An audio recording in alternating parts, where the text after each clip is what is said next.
And I remember the days when I used to get high all day and every night. And I remember the days when I used to get high all day and every night.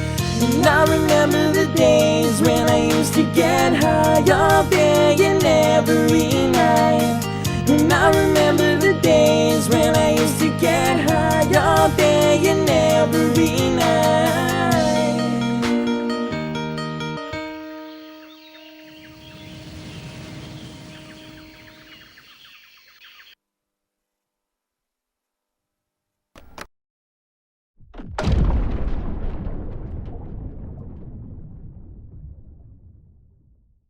What on, Larry?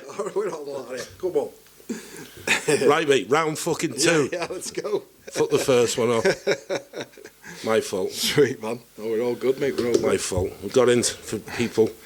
Got about 15 minutes in, then realised that I hadn't put a fucking SD card in the camera. So, yeah, start again, mate. Just let everybody know who you are and what you're about. Yeah. Sweet. So, my name's Nick Lloyd. My artist name is Diives. And, yeah, I've known Lee for a long time. Called me Egghead on the first one. Yeah. So he's made me call him Lee this time.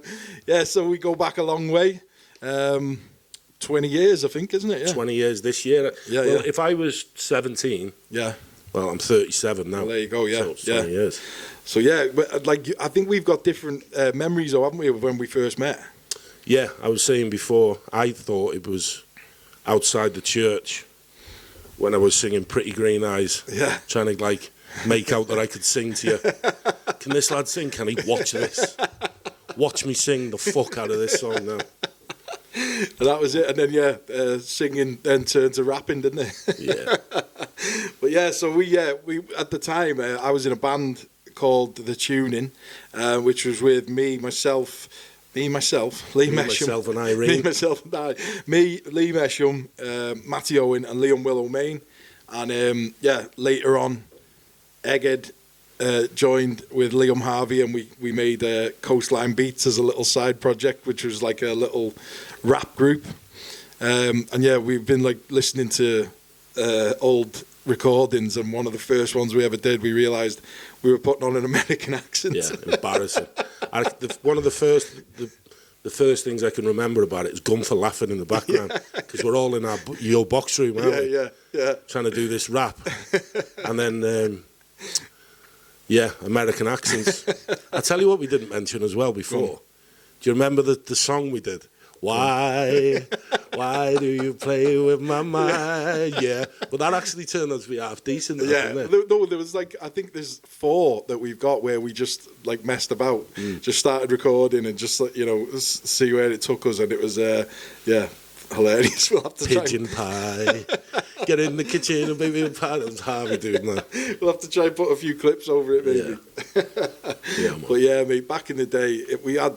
Like I say, we can listen to some of it now and we can cringe a little bit, but we were like fearless back then, you know. Well, like we were saying, I genuinely think, even though we're older now, and you look at it and you think some of it was fucking ropey, but some of it was decent. Yeah, some of it was good. And like I mentioned before, when I was sat in work and there was a lad from Wrexham. Yeah. And he was like, I mentioned your name for some reason, and he was like, well, how'd you know him? I said, I was in a band with him. Yeah. And he was like, what band? So I was part of Coastline Beats, and he was like, no, you fucking weren't. And he was like, well, sing the song then. Sing the chorus to the song. The song, the one that everyone remembers. Yeah.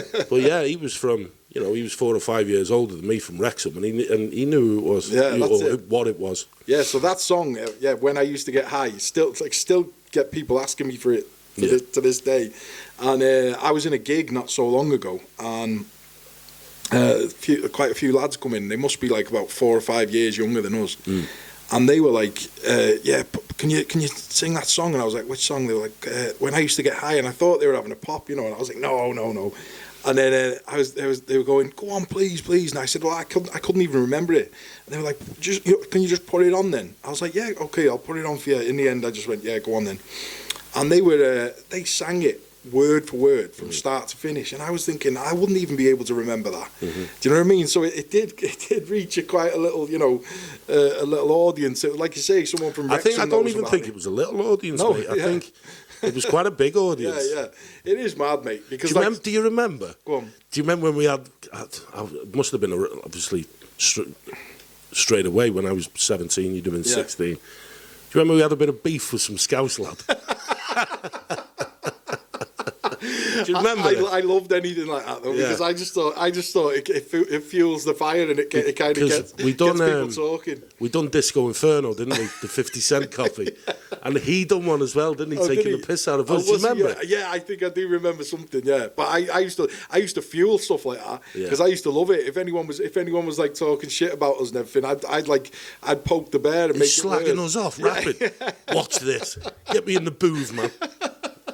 It was brilliant, mate. But that's what I mean. I think, like, you know, like you say, the lads from the tuning were 15. Yeah. I was 16. You were 17.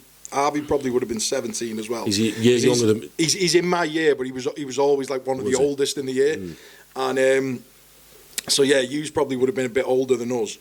And it was mad because we were like, you know, we played in the Cavern in Liverpool. Yeah. We played in the two Carling academies. I think they were either Liverpool or Manchester. Then we played in the Barfly, which is now like the Liverpool Arts Club. I went to a gig there not long ago, and I was like walking down the street thinking, I recognise this street, you know. And then I walked in there watching this band, and I was like, oh my God, I've performed on that stage, you know. And I remember, like, at the time we'd sell tickets. And we got, I think, to both of the Carling Academy ones, we got 2 coach loads going from Flint. I remember.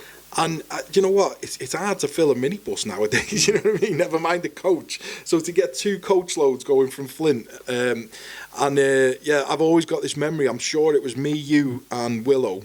We were coming out of the place, I think, a bit later than everyone else, and we couldn't find where the coach was. I remember it, we got lost. And that was it. So we were walking down the street, and then all of a sudden we're like, where the hell's these coaches?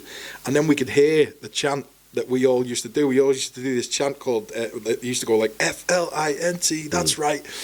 And they were all chanting it, walking down the streets of Liverpool or Manchester, I can't remember which one it was. And that's how we found them, you know. And I remember those memories are just, they are some of the best memories I've got, like, because what we used to, where we used to do that was at the end of Sweet Home Alabama. Sweet Home Alabama, wasn't it? So at the time, I think that might not have been the best song, because obviously we didn't make the music. Yeah. But as far as like hyping a room with them, that was a belt of that. Like, well, that was it, because it felt like fucking Elvis walking into that. Mate.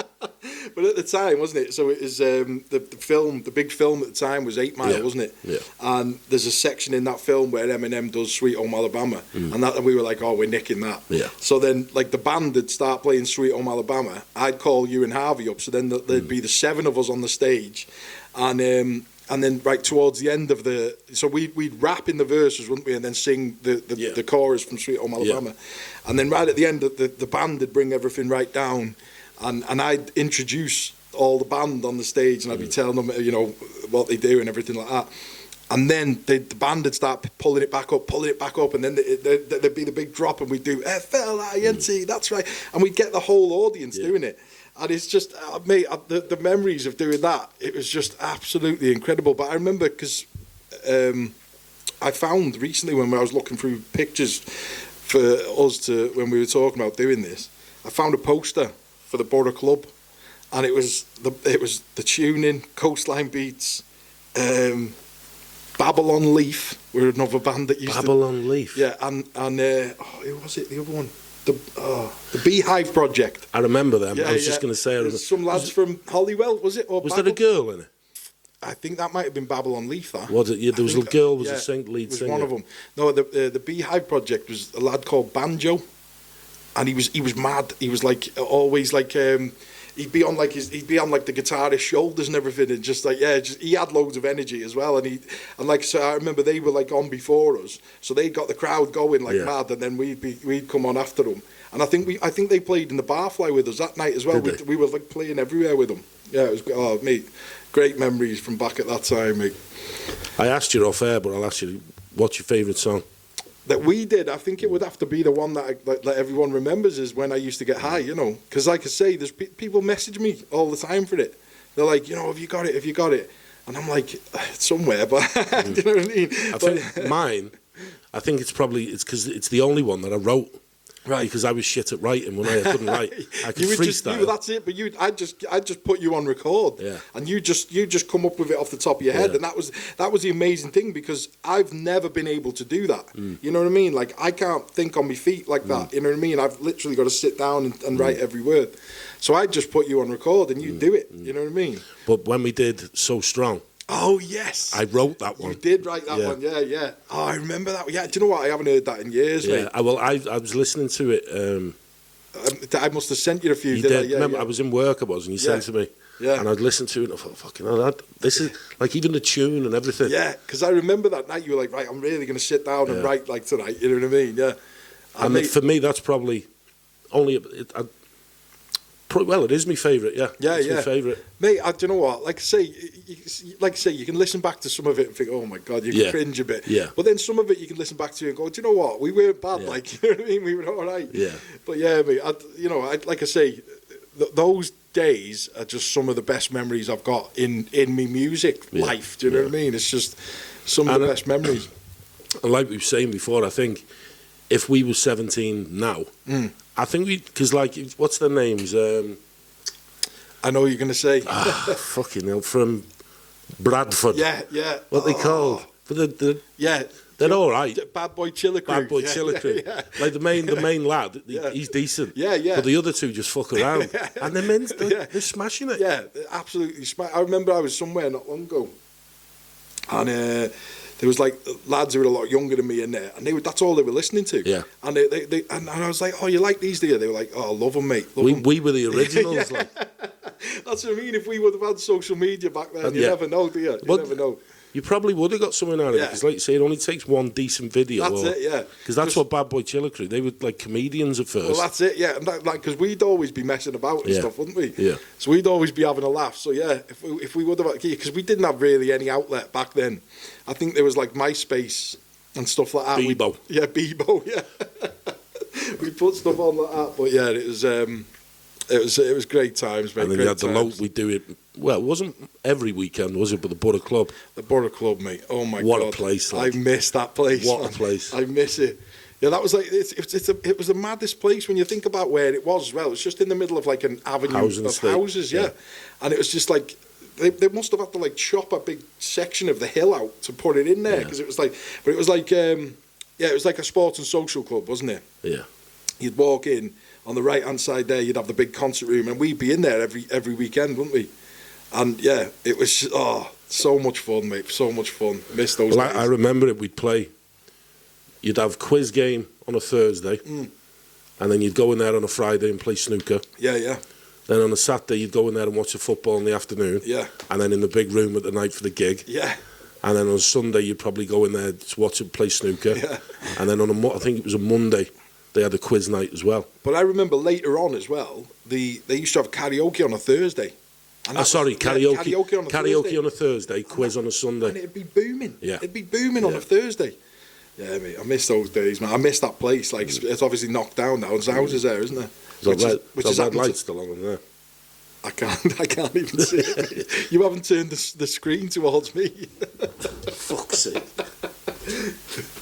Yeah, we're on. Yeah, we're on. So I'll spin it around. Yeah. It's all right. This is part of the pod. This. Yeah. So man. Fucking rank amateur.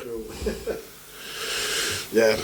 Well, that was it, mate. Yeah, because we were in that battle of the bands, weren't we, with the tuning? And obviously we'd get yous up at the end of it as well. Yeah. And a lot of it went on crowd reaction, like the heats, like leading up to the final. Which one was the Battle of the Bands? I think that was most of the ones that we were playing in Liverpool. So it was like we started off in the Barfly. I remember, like I said before, I remember the one the Arctic Monkeys had signed. Yeah, yeah. Well, that was it. That was a Battle of the Bands, wasn't it? Yeah, that was one of the Battle of the Bands, and I think if I remember rightly, it was the Barfly. Like I say, I think we brought all yous up into the changing rooms at the end, and like I say, like loads of famous bands had signed in there and everything, and but like I say, we had coach loads of people, mate. It was so much fun.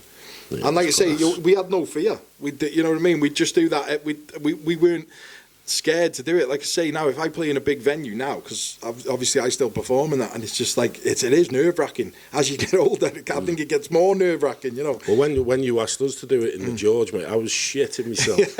Absolutely shitting well, myself. Well, that's it. I think Harvey was the same. Well, I think you know? in the end he said I can't do it. He said I can't do it. Yeah.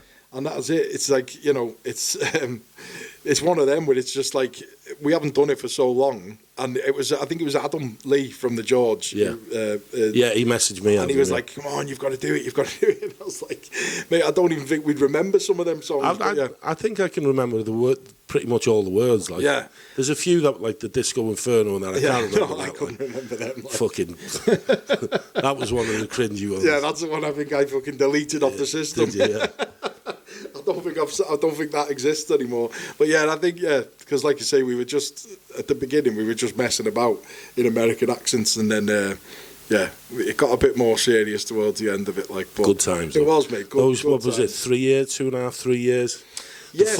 So it started off. I think I started in the tuning on 2004, and then I think it went to 2007, and then we kind of split up there for a couple of years, and then we started it all up again in 2009. And there's pictures I've sent you.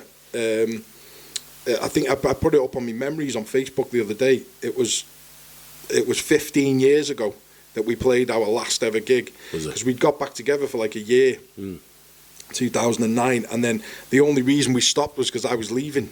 I went to Harlech, didn't I? Yeah. Oh, sorry. I went to Harlech first, and then I went down south. Yeah. But that was. I think if I wouldn't have been leaving, then I think we would have carried on. You know. But yeah, that last ever gig was in the Big Ship, and I think we got used up that night as well. And is that the photo you sent me when you got a leather jacket, like a black jacket? Yeah, that was it. Yeah. And what's your favourite gig of the tuning? Oh, favourite gig of the tuning. I think would have to be. Yeah, either the big Carlin Academy. Oh no, sorry, no. It was Carlin Academy 2, and that was the one where it all went on. The crowd vote. But it wasn't just the people who we brought there with the coaches. We had like 2 coaches of people there, and it wasn't just them. It was like the whole room we had. Do you know what I mean? Like we were nervous, and we were thinking, are we going to get through? I think it was like the semi-final or something like that.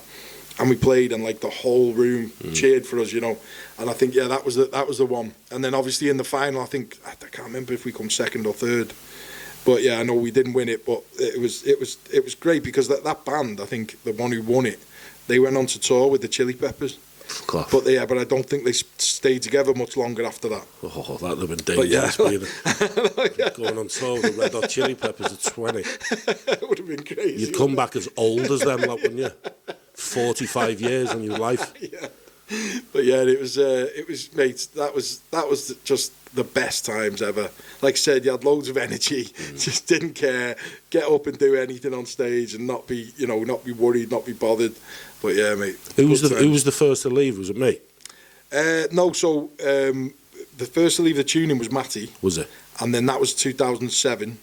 And then I think around that time as well, I think that's the time, like me and you kind of went our separate ways a little bit. And so I know at that time, I think we didn't do anything. I think me and Harvey might have carried on doing stuff for a little bit, but not much. I think the last sort of thing I can remember of thinking, should I do it, was in the footy ground. Oh right, yeah. And you were performing. Yes, yeah, it was like a little mini version of Rock the Castle nowadays, wasn't it? Yeah. And you were asking me to get on the stage, and my mum was asking, and I was like, then I think I ended up going out on a date. Yeah. Was that around that time? Yeah. So yeah, I think, like I say, that around that time, like you were kind of like doing your own thing. I went off. I think I was kind of doing my own thing then.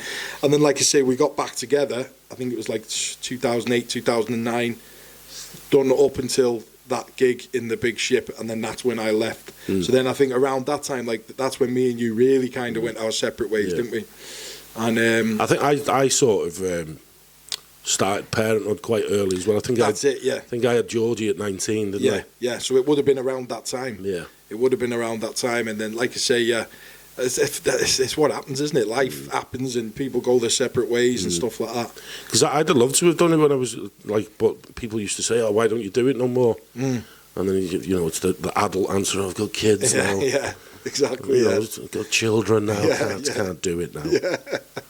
Well, it's mad now because my nephew's he's 16, 17 now. We're getting to that age, 15, and he asked me. He come in and asked me the other day. He was like, he goes, "Hey, someone was saying the other day," and I was like, "What?" He was going, "You were in a band with Georgie's dad." Does he know George? Obviously knows Georgie then, yeah. And I was like, do you know what? It just that just makes you feel old. Do you know what I mean? Because they're talking like we're old men. You know what I mean? I was watching someone on the telly the other day, and it said when somebody says 30 years ago, you automatically assume the 80s or 1995 was 30 years ago.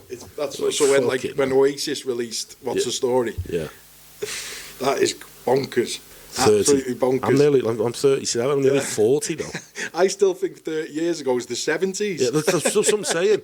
That's what people think. If somebody says to me, "When was 30 years ago?" I'd think I had 1969 or something. It's fucking 1995, man. It's crazy. 1995. But yeah, I mean, I'll take a look here what I've got here. Yeah, so I've got it there on my phone. Oh yeah, you got it there, Yeah. So it's obviously, you've said, obviously you know that this is like, what I'm doing is a mental health podcast. And you said, when, before you come here, you said when we went our separate ways, that's when you started to struggle. Yeah. So, and to be honest, mate, even though I knew, because obviously when we'd have a drink, we'd get up to no good. Yeah. Do you remember Mitchell phoning Jeeves? Do you remember? Because you'd nicked your dad's painkillers. Do you remember? Oh, yeah. Do you remember him? Do you remember what he said to him? Do you remember what Mitchell said to Jeeves on the phone in your mum and dad's living room? No. He phoned Jeeves. It was about 3 o'clock in the morning. No, what was it? Jeeves? Is that what it was? Ask Jeeves. Ask Jeeves. He was like, no, it was something else. Talk to Frank. That was it. Frank. Talk to Frank. Jeeves is better. That's it, yeah. But Mitchell, he says to him, "Look, mate, were they Tylex painkillers?" Yeah. And Mitchell says to talk to Frank, he says, "Hi, mate, I've got all these Tylex here, and I'm going to take them. I just want to know what's going to happen." And the fella on the phone says to him, I advise you not to take them. And Mitchell said, "Listen, dickhead." He said, "I'm taking them anyway. I just want to know what they're going to do." I was pissing myself laughing. Oh, my God. Yeah. Painkillers, man. But that's it, mate. That was the thing that kind of... But that was your sort of thing, wasn't it? That was it, mate. It was so basically, again, and it's because it's prescription, and I was prescribed them. That was my kind of thing to say, I ain't got a problem. Do you know what I mean? So like I say, for years it'd be like messing about, like with your mates and stuff like that. You'd take a few painkillers or whatever, and then it got hold of me like pretty bad, well, especially while I was living down in London. I was like to the point where if me or you took the amount I was taking now, we'd die. Do you know what I mean? But I'd built up a tolerance over the years so much that I was just lying to myself. Do you know what I mean? It's like tell myself I haven't got a problem. It's fucking prescription drugs. And then I remember the thing that kind of really made me realise was I was having the girl I was with at the time. We were having an argument, and she kind of like thrown a load of my clothes over from one side of the room to the other, and my stash was underneath it. And it just went flying everywhere, and they were all over the floor. And all I was thinking was, please don't see them, please don't see them, please don't see them. And she didn't. But then it kind of like registered in my mind, like, why are you stashing painkillers? Why am I stashing painkillers? Do you know what I mean? And yeah, because the thing is, I'd told her years before I'd stopped it because she knew I had a problem. Do you know what I mean? And she was like, I told her years before I'd stopped it, and then I was like, bad, to the point where. Why did you feel as though you took them? Because a lot of people take drugs, like to like drown out a noise or drown out issues going on in the head. You were young, weren't you? I hated myself, mate. Did you?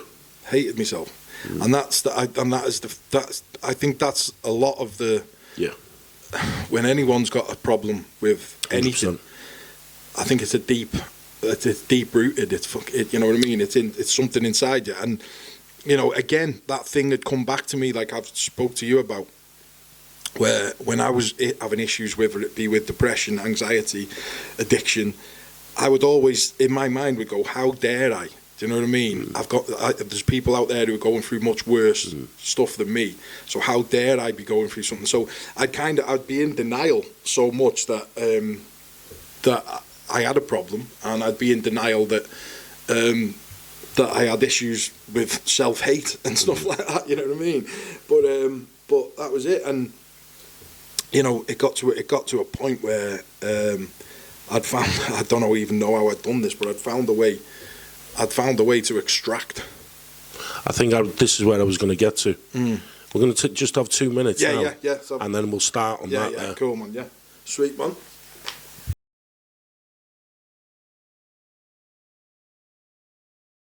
And bringing me specs with me. Nicholas Lloyd. Nicholas Lloyd. So yeah, we'll jump straight back into that, mate. What you were saying. So yeah, I can vaguely remember you were doing something, extracting certain things out of a painkiller. That was it, mate. So obviously, because I was taking so much, and I don't even know. It happened in college. Like me and this lad figured out how to do it. Extract like the codeine out of the tablet, so that like, and so then you could buy the weaker versions and get it out. It's just even talking about it now. Well, codeine's a big, you know, it's massively addictive now, isn't it? Loads of people take it. Yeah, and it's in so many things as well, you know, and that's it. Like people, any opiate has got codeine in pretty much, you know. And the mad thing is as well, when I've spoke to other people who take them, they don't get a high off them. No. And I've known other people who've say if I've ever been with a friend like back in the day and done it, they're like, I'm not feeling anything from this. Now I used to take like one and feel like out my head, you know what I mean? So it was weird how it like the kind of effect that it had on me. Well, it says here, codeine addiction, taking more than prescribed dose, using it for long periods of recommended time, using it recreationally to achieve a sense of euphoria or relaxation. That was it. It was, like I say, right, and again, just like, you know, when people get addicted to coke or get addicted to anything like that, it often starts out because it makes them feel comfortable in themselves. And I remember I would be like, say it like going to dinner with a group of people or something like that, and I'd take it and I would be like the life and soul of the party, you know. I'd feel like I could talk to anyone, I could say anything, I could, you know, I felt like, you know, I had the answer to everything, you know what I mean? And it was like, I suppose like that same kind of feeling that a lot of people get from, you know, whether it be coke or any kind of stimulant drug like that. Because you weren't really somebody who put yourself out there, were you, as a sober individual? You weren't. No. Like you'd meet new people, you wouldn't speak to new people, you'd associate with the people you were around you. Yeah, well, but you weren't like massively outgoing, especially for a performer as well. Well, that's it. Yeah, that's why everyone says, you know, like you can get up on the stage and you can perform, and I'm like, yeah, it's like it's a different person that gets up on the stage, you know, because I would literally. I'd go into my shell if I'm sober and I'm like, you know, around a group of new people. I'm kind of like, you know, I'm the person at the back of the room, not talking, you know. But yeah, like I say, I'd take that stuff and I'd feel like I could, do you know what I mean? I could talk to anyone, speak about anything, you know. And that was it. It was like, it gave me, like you say on there, a sense of euphoria. That's what it used to give me. I'm looking at it here where it says the key aspects of, like, because you said before that you hated yourself. So it says like negative self-perception, self-criticism, low self-worth, shame and guilt, self-destructive behaviour, isolation. Isolation's a big one in everything. That was it. That was it. Pretty much everything there. Yeah, and that's it. It's you know, with any addiction, with any drug, if you end up go on, sorry. No, go on, carry on, mate. Well, I was going to say, you know, if you end up when you're doing it alone, you know, I've said it to friends in the past, you know. there's no party when you're on your own. No. You know what I mean? You're on your own doing this now, and that's when it's kind of took it to a new level. You know. Mine was the same couple. I've said it before on here. Sat in a dark room, no TV on, nothing. Do you know what? Right, this is the craziest thing. I'm following quite a lot of people now, again, because I've had the same sort of thing, but not from coke. You know, mine was from prescription drugs. But I'm following so many people on TikTok and things like that who are recovering from cocaine addiction. I do, yeah. And that is one of the things that they always say. What you've just said there, and I didn't even know about that. That you were sat in a pitch black room on your own. Mm-hmm. Now that baffled me, because I was like, well, you know, but I suppose you've just gone into such a dark point at that point. So what? I speak to a therapist now quite a lot about it, and it was a question that I asked her, and it's an easy answer because a lot of people know it's to drown everything out. Is that what it was? Just go into your own little crazy little world where you're seeing all sort of like hallucination. You're hallucinating it in the dark. Yeah, kind of thing. Gremlins and gargoyles and all sorts. But was that not scary at that point? I wasn't bothered. No? Not bothered. Like, no. At that point, to me, I was almost at the end anyway. Fuck. So, yeah, I'd do it in the dark, and the only light would be your phone. Yeah. And you'd have your setup, your drinks, that, and cigs all set up in like a little square. And but so were you like... Were you even going on like social media or anything? Yeah, just that was it. Yeah. So what? Again, it through the night, your phone, whatever, it exaggerates. So you'd start off on YouTube, bit of social media, then you just the Google search would get more severe. Yeah. Do you know what I mean? Crazy stuff. Yeah. So then you'd end up on porn and stuff. Do you know what I mean? And then 4 o'clock in the morning, you're in a different.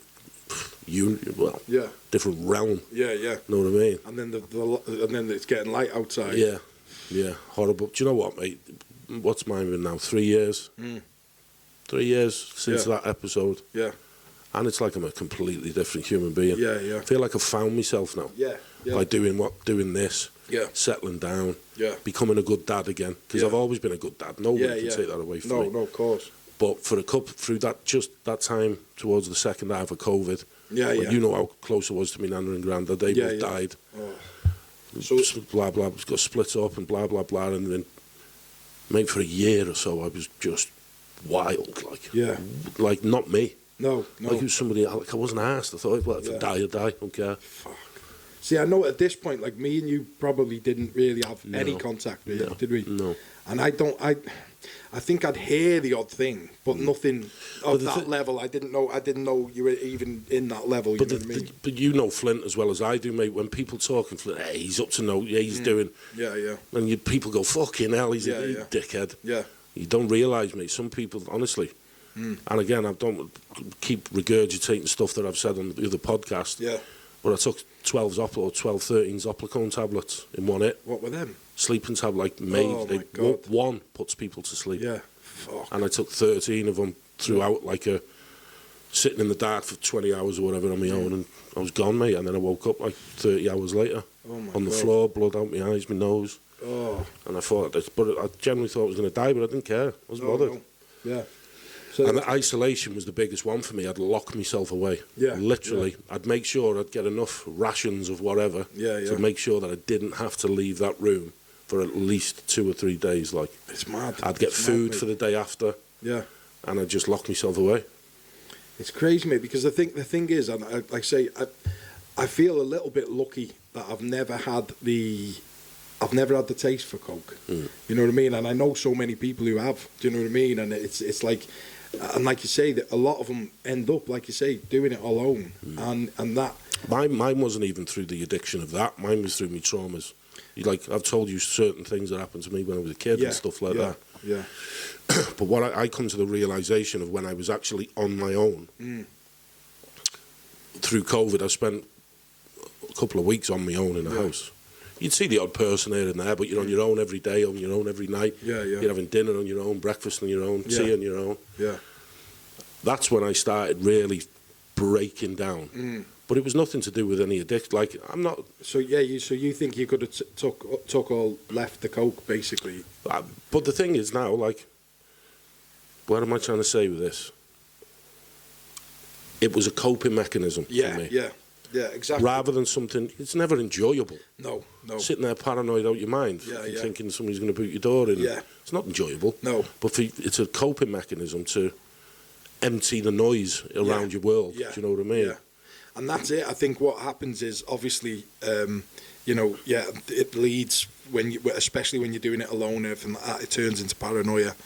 And that's the story that I always hear is the paranoia, kicks in and everyone thinks that, someone's at the door and someone's, people are coming down the street for them and everything like that. And it's bad, like, but it's sad though, because it's a strange thing, because a lot of lads my age, our age, we live at the same life. Yeah.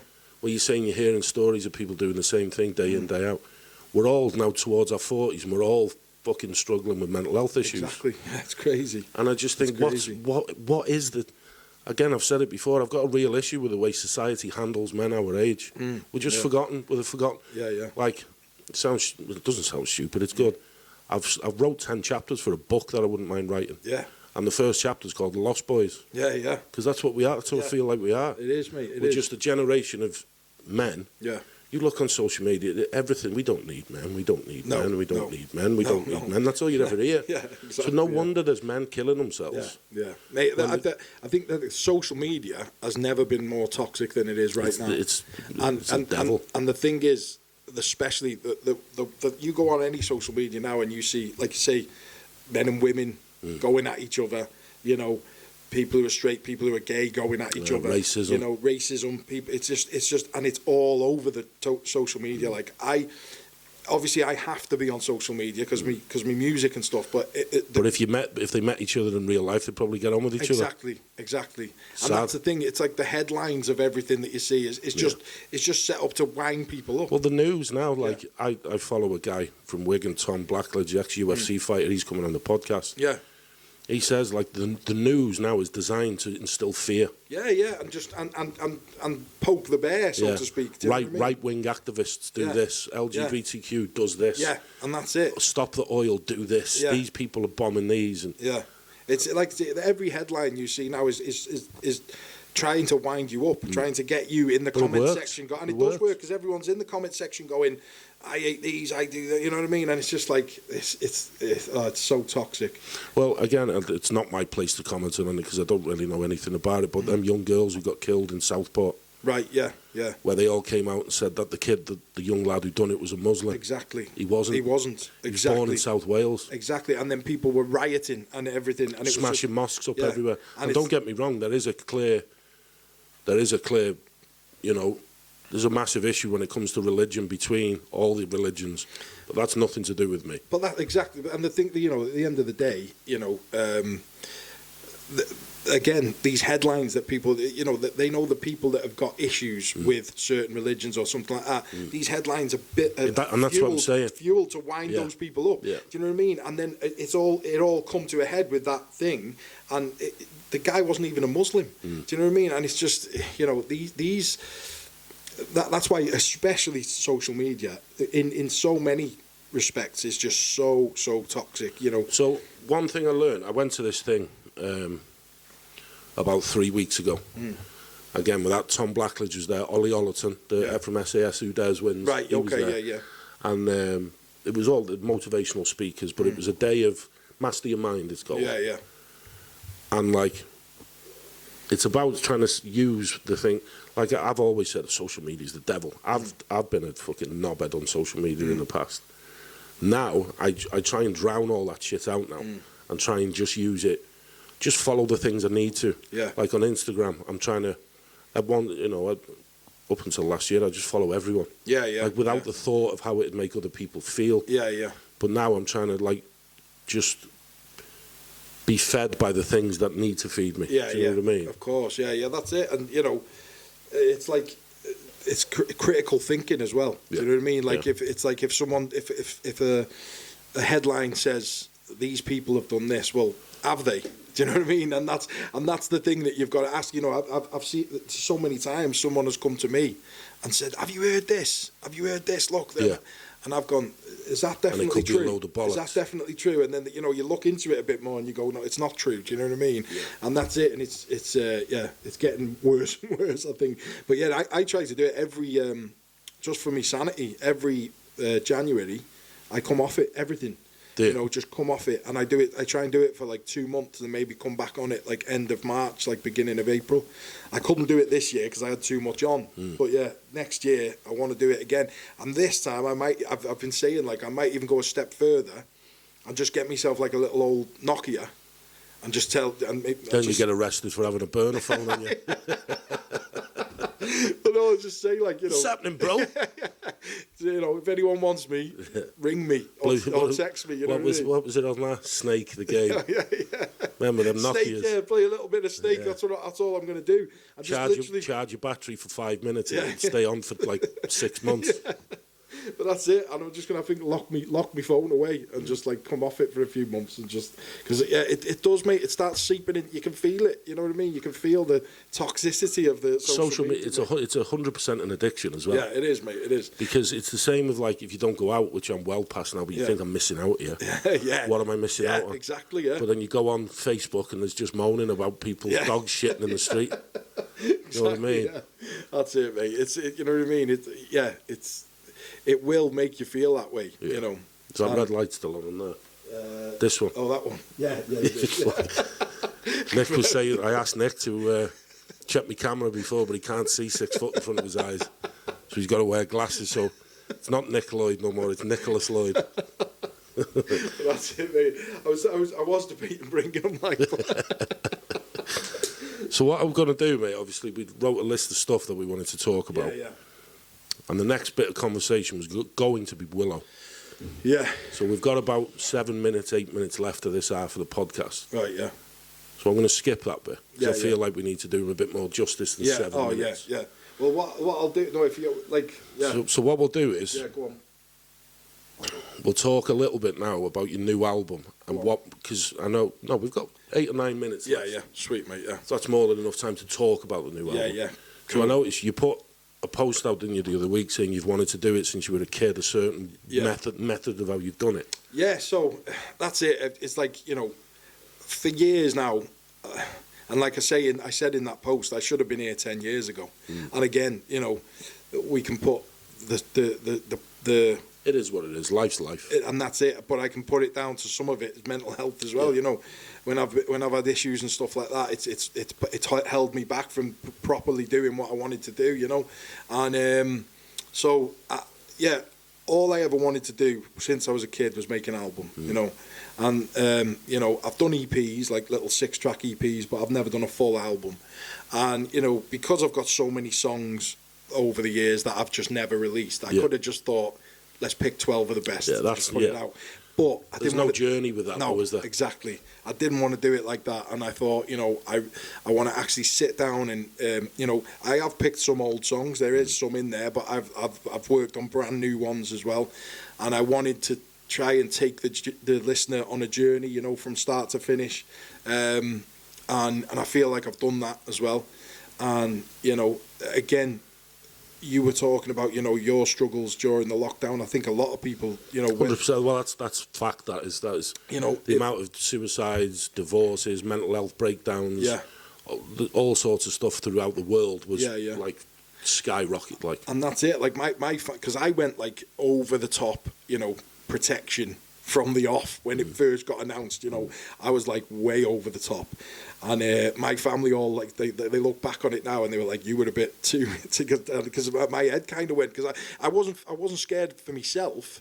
I was scared for my family because a lot of people were. Well, that's it. Yeah. So I was like, you know, my mum, my dad, and my nana were all high risk. Yeah. So I was like, I wouldn't let them leave the house. I was going doing the shopping for them, like, and I was like, right, you know, you can't leave the house and blah blah blah, and I was like really strict about it and everything like that. But yeah, in that time, like you say, isolation, I became even more isolated than I normally would be. I was locked in my room and not really going out anywhere. And I was trying my hardest to kind of write this album and record it, but it was difficult. It was more difficult than anything I've ever done, because I was like, this should be the easiest thing ever. But it was like you say, it was affecting all of us in a different way. And yeah, I was like, so what happened was, when everyone started coming out again, and I bet you went through this pretty much the same thing, is that when everyone started coming back to life again, I stayed in. And did you as well? Well, I don't think we ever actually went back out again, as stupid as that sounds. No, we didn't really. Well, especially for a long time anyway. Yeah.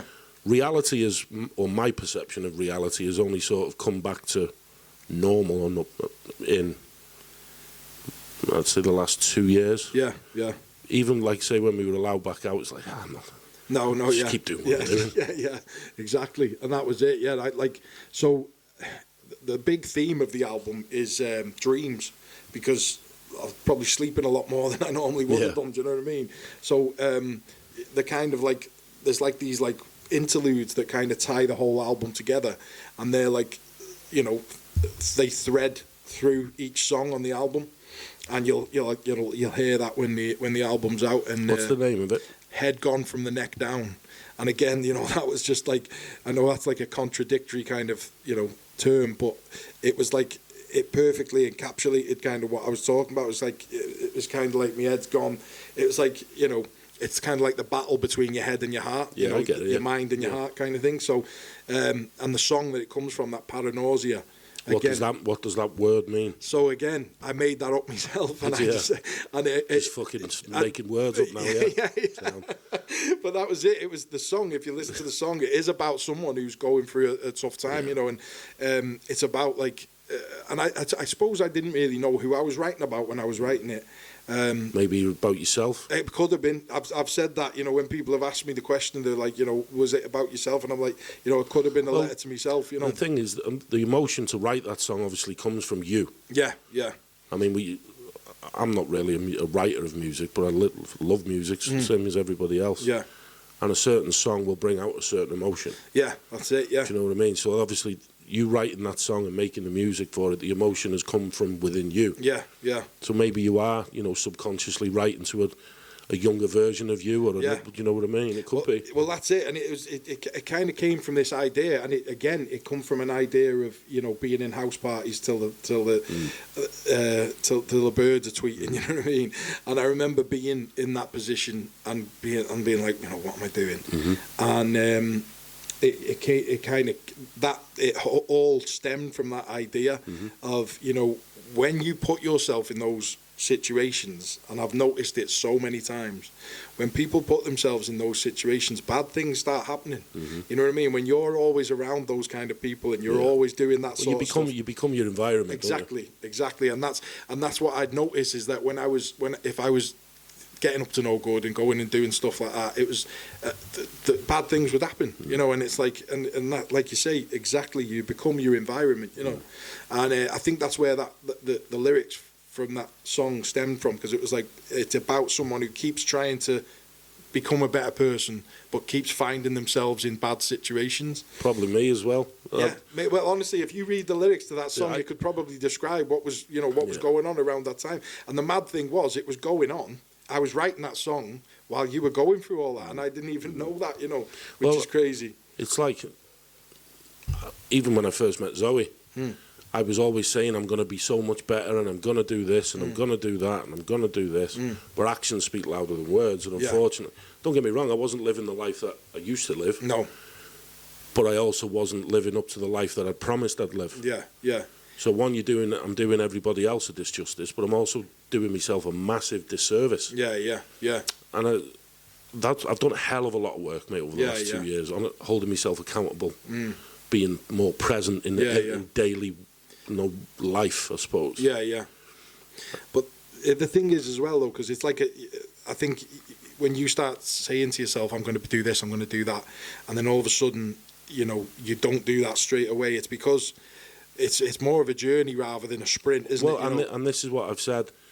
6 months ago, I was beating myself up because I hadn't done as much with the podcast that I wanted to do, and I'm letting myself down, and I'm fucking full of shit, and people won't like me, and blah, blah, blah.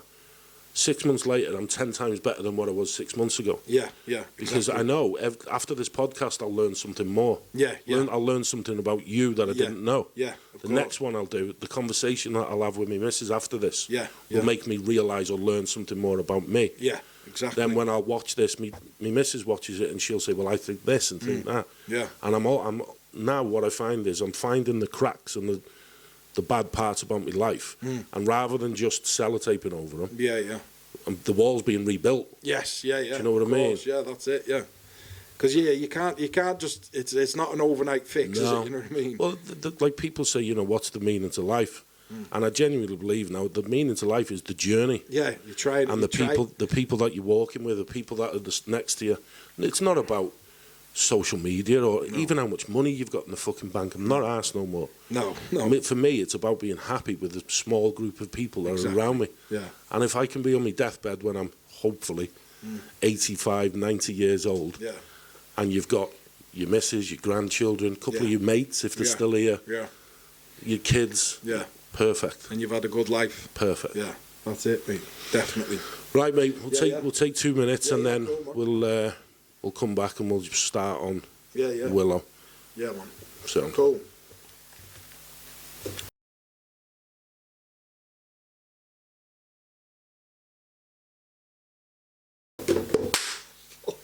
Did we clap on any of them? I'll find it with the words. It'll just take me another 4 hours now. Sound, it's all right. It's fine. Just the podcast will take me another 9 hours to edit. It's sound though. Fucking shite. Fucking rank amateur. Right, mate. Obviously, we had the conversation the other day about how much we wanted to speak about Willow. Yeah. And then obviously you spoke to his sister. Yeah. And she said... She said, you know, to speak about it, you know, because that's what we're doing here. We're talking about men's mental health, and again, I was kind of like, oh, how much do we say? And that speaks volumes for how us men are, doesn't it? You know what I mean? I was thinking, how much should we say, and how much should we hold back?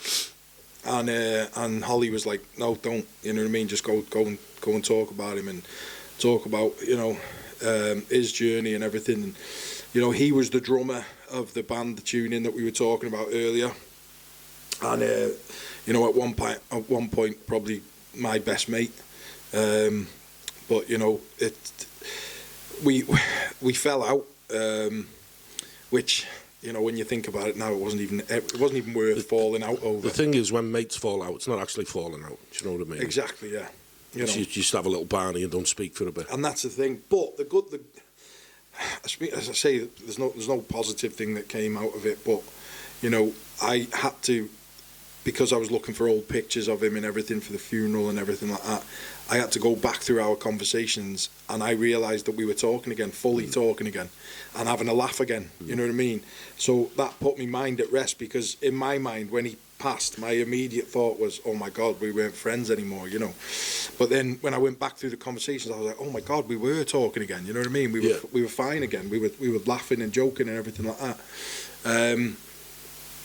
But the sad thing was that I sent him a message in January of 2022 with a song that I knew he'd love, and he never opened it. That was the last time I'd ever, you know, had any kind of interaction with him. Why? And I know why you'd think it'd be sad, but do you actually think that's a sad thing? I think the thing that it says... Or does it make you feel sad? Well, I think what it says to me is that he was AWOL. Do you know what I mean? Right. He didn't open that message, and he would have always opened the message from me, you know. Yeah. He didn't even open it, you know, because it was on WhatsApp, so you'd get the 2 blue ticks, wouldn't you? And there was no blue ticks on there at all. And the thing was, now, again, understanding it from where you've come from, you know, saying that when it was at its worst with you, you were in a darkened room, barely on your phone, but, you know... well, you'd be probably, on your phone, but there'd be no interaction with the outside with world. People, and so that was where he was. you know, and I found that out from his sister now and everything like that. He was in that much of a dark place, you know, and it's so sad because the thing that actually he lost his life to in the end was his liver, and he was never a spirit drinker. He was a lager drinker, but towards the end of his life, he was drinking spirits, you know. So, I don't know. Yeah, I'll say it because again, this is the last conversation we had with him, and we were all. You know, I used to tell the old white lie. I've been a bit of a liar in my day. Yeah. But Willow was a compulsive liar. Yeah, he was in a good way. Yeah, but the way I would describe Willow was the boy who cried wolf. Yeah. And that was because the amount of times where I'd sit there and think, you are talking absolute bollocks. Well, you know, we loved him for that. You know what I mean? Oh yeah, he's a good lad. He was funny. And he, you know, he'd always come up with a good story. You know? Yeah, yeah. And I always say that's that funny saying. Don't let the truth get in the way of a good story. If you've been to Tenerife, he's been to 11 Tenerife. Exactly. Yeah. So he was coming out of B&M. Yeah. And to be fair, he looked really poorly. Like this was probably a year before. And I remember he'd lost a load of weight. And I said, "Fucking hell, Willow." And this might be right. You might be right. You might be able to clarify it. Yeah. He told me he had cancer. So he again, this is where it gets a bit blurry. Is that he was like I say, because of his problems with alcohol, drugs, everything like that, he was starting to have delusions. Right. But I don't know for sure, but I don't think he did have cancer. Yeah. But he did have something that was life-threatening. So that he looked like he was actively in the process of dying. Well, that's it, and that's something that I didn't even know, right? And I think if I would have known that, I would have tried to speak to him and tried to find him and tried to. But he was kind of in hiding at that point. Yeah, he was down the coast a bit, wasn't he? Yeah. So, and again, there's certain things that we don't have to get into, but he'd basically he'd upset a few people, and so he was kind of hiding. And again, I didn't know this. Now, I think at the time Holly she didn't want to tell anyone where he was because she was scared for herself as well. A few people knew where he was, and his mum was scared for herself as well, so you know they could think that if I knew, then I'd tell one of my family, and you know it could get back to someone, and they could find him. So I was not told anything, and I didn't know anything. I'd heard a few rumours from time to time, but again, I was a bit like, like you say, Willow was the boy who cried wolf a lot of the time, and I was thinking, oh, it's just Willow, it's just Willow being Willow, and. So I think if I would have seen him, because after the fact, after he's gone, people have come up to me and said, "Oh yeah, he looked really ill," and I just didn't know that, I thought he was just somewhere being Willow, So when I found out, again, I think Mesham come to my house and he was like, "Listen, mate," and he told me, and I think if Mesham could tell you now, he'd probably say that my reaction was not great, because I probably done what I always did when someone told me something about Will. I'd gone, I'd kind of, I'd almost roll my eyes. When you say he told you, what do you mean? What he told you? That he died. Oh, right, okay. And it was like I just went into immediate denial. Like, do you know what I mean? I was just like, no, he hasn't. I didn't actually say those words. Yeah, I know what you said. But I was kind of like that, and it was just like, didn't believe it because the amount it. of times in the past where you'd found it to be untrue and stuff. Exactly. I thought someone was going to phone. Someone's going to phone us in a minute and say, "Oh, sorry, we've got it wrong." And then Mesham was like, "No, it's his mum who's told me." And then that was when I was kind of like, "Oh, wow, okay." Yeah. So, and then I started finding out a little bit more of like the what had gone on with him, and like like you said before, it got to a dark place where it was just him in a room, and and I remember back in like, I think it was like 2017, 2018, that's when me and him started drifting apart a little bit.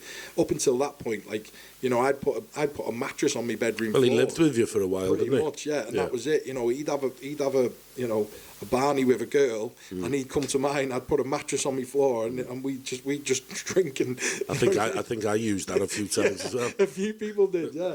And, the attic was home to us all. Yeah, exactly. And that was it. And that, you know what I mean? And I'd like put a can on his pillow and stuff, you know what I mean? Yeah. and that'd be it. Like, we'd just sit there drinking for days, you know what I mean? And it'd be like whatever he was going through, I'd go through with him, you know. Until it got to a point where it was kind of like this is taking a bit of a toll on me, you know, as well. Well, funnily enough, I had a, sorry to interrupt, I had a conversation with my uncle today. Yeah. About taking other people's traumas on. Yeah. And I've spoke. It's called vicarious trauma. It is. Yeah. Yeah. When you take the other person, the person who you're talking to, you take their emotion and you feel it. Yeah. Yeah. So if they're depressed, you become. Yeah. Yeah. Exactly. Depressed. And that's the thing. I've always been that person. Like, some people would be uncomfortable when someone's telling you something really personal. I'm like the opposite. If someone's like hitting me with like something really traumatic or personal, I kind of just listen and I want to try and give them advice and stuff like that. So I'd always be like that with anyone. And Willow was like, that's what would happen. He'd something bad had happened to him, and he'd come to me, and I'd be like, yeah, open arms, you know. But like I say, at some point it started taking a bit of a toll on me, and I was like, right, okay, I've got to kind of distance myself a little bit here. And that was around 2017, 2018. I remember there was a few times there where I knew he was going and using on his own, you know. And that's when I remember saying to him a few times, mate, there's no party on your own, you know. No. You know, and like you say, but I could see that it was getting a bit dark then, you know. But I was finding it harder to relate to him at that point, you know. And that's understandable. Yeah. And like a lot of people might beat themselves up for that. You know, if I could have been a bit more relatable to what he was doing, then maybe I could have been better for him. Yeah. But at the end of the day, mate, we all go like when I was in my difficult places, people could tell me whatever they wanted. Yeah. They could say there's £1 million at the bottom of that street. All you've got to do is go and get it. Yeah, yeah. And I'd say not interested. No, exactly. Because unless we can help out. The first thing is understanding I've got a problem here. Yeah, yeah. That's exactly. The first step. Yeah, yeah. People can sit there and say, you're okay, you're going to be good. Yeah. But until you actively seek help from inside yourself, you ain't going nowhere. No, exactly. And I've said it, unfortunately, there's a lot of people, when they say there's only one way from rock bottom. Yeah. And I don't like using the word rock bottom, but sometimes there isn't. Yeah, yeah, yeah. You know, luckily enough, I crawled out of it and become probably mentally a lot better than what I was before. Yeah, yeah. But unfortunately, sometimes when they hit rock bottom, all they do is they get buried. Yeah, yeah. And this is the one thing that annoys me more than anything is the amount of men who are, you know, passing away or taking their own lives. Yeah, yeah. It's hard. It's horrible. It is, mate. And like to say, I was in that hearing for his death. And autopsy here, was it? No, so it was a. So it was like the coroner's hearing. Yeah. So I didn't understand much about it, but me and Holly were talking about it, and I was saying, look, I want to be there. You know what I mean? And basically it was to try and figure out whether more could have been done to save his life. And what happened was, on the night that he died, a phone call was put into the ambulance, and they pretty much knew the severity of it. But they still said it's going to be 4 hours. And, you know, shocking. Yeah, that's what I mean. It's shocking. It's a disgrace. And that's what I mean. And so basically, the judge said in the hearing, look, I can't say that the ambulance wait time contributed to his... No, what did she say? I can't say that the ambulance wait time did not contribute to his death. All I can tell you is that ambulance wait times is something that I can't control. Yeah. And then the guy who was sat in the back of the room from the Evening Leader, well, he wasn't even working for the Evening Leader, he was freelance, and he didn't even give his name in the article. He basically said, the judge said that the ambulance wait time had nothing to do with his death. And it was like, you liar, do you know what I mean? And I was so frustrated at that, and you know, because I just think, you know, that's the only, at that time, that was the only article that everyone was going to read about the hearing. Yeah. And he's just not reported the right stuff, you know what I mean? Because, like I say, I truly believe that if the ambulance could have got to him sooner, he probably would have lived to fight another day. You know, he did have issues, and his liver was failing. Was there more that they could have done for him before that event happened, though? Because when you say he could have lived to fight another day, so would it have only been just another day or another 2 days? Would he have continued in that cycle? Was Were they allowing him the help or giving him the help that he needed? Was So, he accepting it? Yeah, well, so again, these are only things that I found out after he passed. Was something that happened that year, so it was 2023, and something that happened quite early on that year. He went to it was like a retreat for alcoholics. Yeah. And he had started to get better, and I've got voice notes that he'd sent to Holly on my phone, and he was like, oh, you know, and he sounded like his old self, you know. He's like, I'm doing well. All right, la. Yeah, all right, la. He was like, you know, I'm doing well, and I'm getting better, and I'm gonna be, you know, and he sounded good. But then what happened was someone in that group, who was in the group, snuck beer in, relapsed a lot of them, and they all got kicked out. Now, on the one hand, I'm like, yeah, I can understand that. But on the other hand, it's kind of like one strike and you're out. Do you know what I mean? And I don't know how these places operate. Maybe they're under a strict, like, you know, maybe it is like one strike and you're out, you know. But yeah, he did know. Apparently he did know that, you know, if he carried on drinking, that was it. That's sort of the gist I got from him when he said to me that he had cancer. Yeah. I think, in my mind, on one hand, I thought, hasn't he? Yeah. Like, I don't know. No. But on the other hand, I thought, maybe he does actively know that something's bad's going to happen. Yeah. I think, like I say, I think it was, again, and I don't know this for certain. I don't think so, but I don't know it for certain. And I think that it was, he had been told at that point that, you know, if he carried on, he was terminal, you know. And I think maybe he's told people he's got cancer because he was embarrassed to tell people that he was drinking. Because it's a difficult thing to explain to people. Yeah, exactly. You know, it's not nice to sit there and probably say to somebody, look, I'm an alcoholic with a drug problem. Yeah. You know, that's, you know, the lad had kids and stuff. Yeah, exactly. And you know, in this town or local area, people put 2 and 2 together and get 15. Exactly. So yeah. I can understand that. I can understand why he'd come out and say certain things. Yeah. Because I think he definitely knew. Because some of the messages he was sending and stuff towards the end, it's like he knew, you know. And it's been tough, you know what I mean. Like I say, I was probably in denial for a year, you know. It wasn't until like quite recently actually that I kind of realised, oh my God, I'm not going to see him again. Do you know what I mean? And we're not going to have those little mad, you know, nights that we'd have in mind, and you know, it's tough because again, it was definitely mental health that sent him down that road. Do you know what I mean? And you know, like you say, there's just not enough out there. There's not enough out there. No. To help, you know what I mean? There is good stuff out there, but I don't think there's enough of it, and I think that's you know, unfortunately, you know, something that because like I said, I know the last time that I ever actually seen him, I know he was on strong medication for his mental health and antidepressants. It's antidepressants, but I think it's also an antipsychotic drug. Do you know what? I think he actually told me about this. Yeah, because basically I was put on him a few years before that, and my sister, because she's a nurse, she was like, Nick, they're strong then, you know what I mean? And I think he's like misdiagnosed you kind of thing. And she was telling me like the kind of people that she has to give those tablets to. So I didn't really take them for very long. And he told me, I seen him when I was in his house. I'd gone to his house one day and I'd seen him, and I was like, oh, I said, you're on them, are you? And he was like, yeah. And I was like, oh, I was on them for a little bit. And then he told me the dose he was on. And I remember I used to take a quarter of a tablet, and they used to knock me clean out. And he was on like 3 tablets at a time, twice a day. And I was like, whoa. Heavy. Yeah, so... I'd like to say there that there's not enough help, which I don't think there is. No. And like, I'm no professional, and I'm never going to be. But I think the best thing for the, you know, people like us, or even, I say people like us, people. Yeah.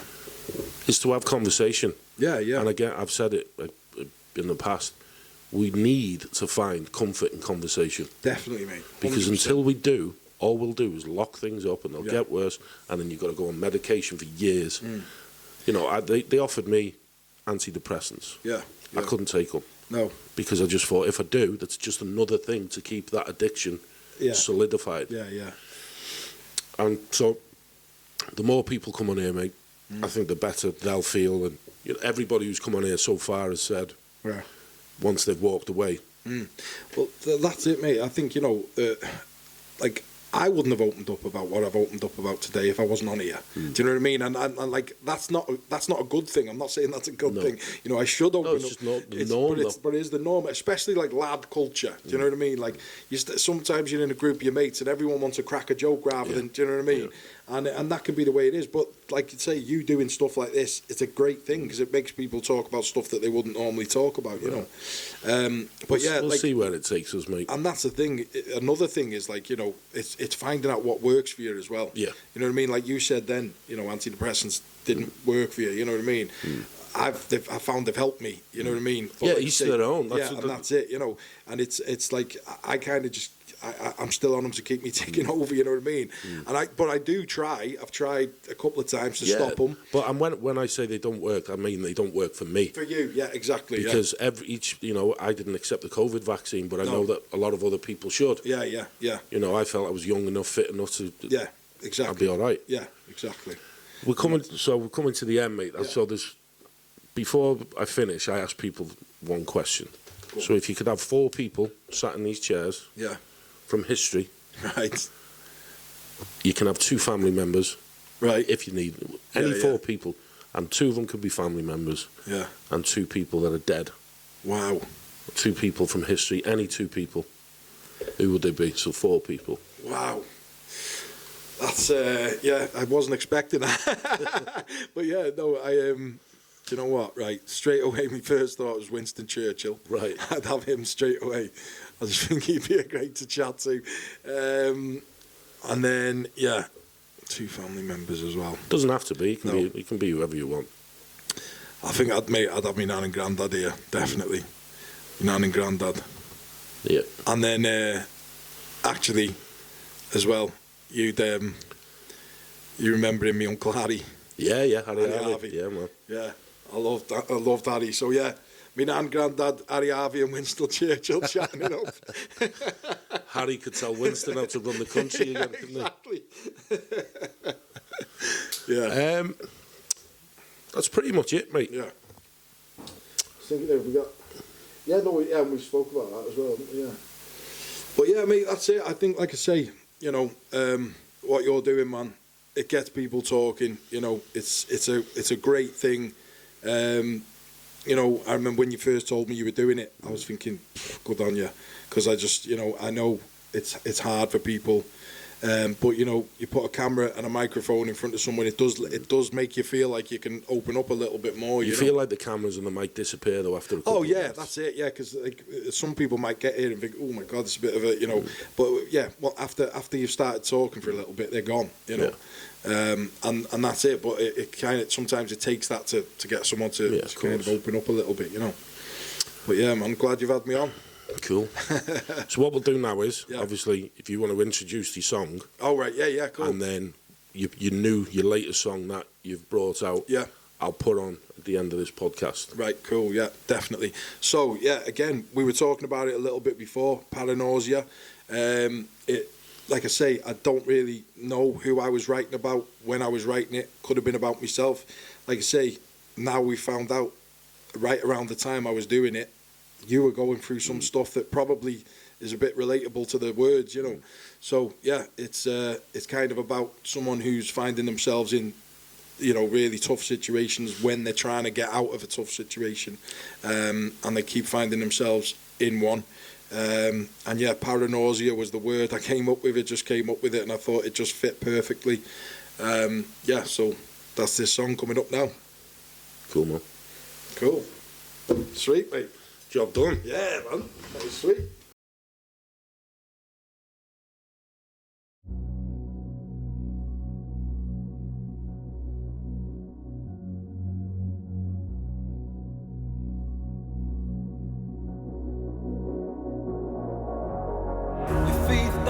You're running again, but you stop short of falling over the edge. You're not safe. Now the sedative is alive, and now there's nothing fending off the state of your mind inside. And where'd it go wrong? When did we all get so cynical? Start corrected again. They said this would happen. Same ones bringing you down, same allowing negativeness under the ground. I swear you've got it all in your palm. Such a shame that the barriers lay in your mind, and when it all comes down, you're setting it done. I really hope that tale is a prettier one, but I realize you feel like it brings on your life. Bad life from a good sound, still lost when you got found. Kind heart in a mean town, head gone from the neck down. Cold smile with a warm frown, flow fine though you still drown. Face off with the background, head gone from the neck down.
From the neck down.